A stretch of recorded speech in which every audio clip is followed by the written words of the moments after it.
It was late, far later than I should have been out. The streets were empty, the shops closed, the sound of the city fading into silence. My bus had left without me, and the only way home was by walking. There were two routes. One the long, brightly lit main road.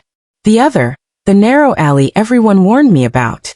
That alley had stories, rumors of things seen and heard, of people who went in but never came out the same. I stood at the corner, staring at the shadowed entrance. My phone battery was dead. My legs were tired. And against my better judgment, I stepped inside.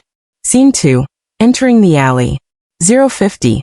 The air was colder there. My footsteps echoed too loudly against the walls. Broken bottles glittered on the ground, and graffiti stretched across the bricks like silent warnings. I kept walking. Every few steps, I turned around, certain I heard something behind me. But there was nothing, just the sound of dripping water and the wind whispering through the trash cans.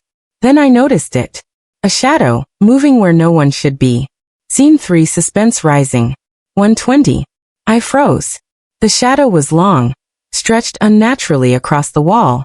My heart pounded so hard I thought whoever, or whatever it was, would hear it. I told myself it was just my imagination. Maybe a cat. Maybe a loose piece of plastic blowing in the wind.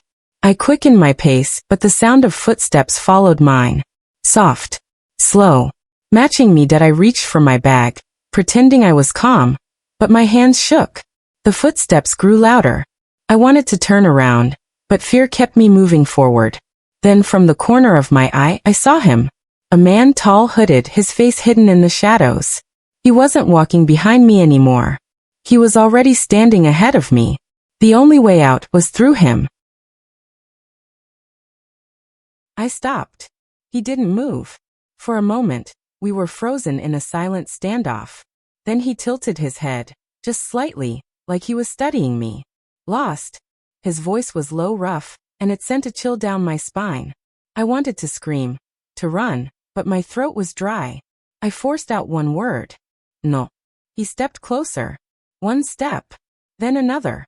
My back hit the damp brick wall. Just when I thought it was over, a sound tore through the silence.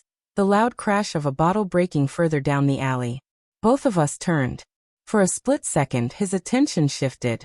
That was my chance. I ran. I didn't care where, left, right, anywhere but there.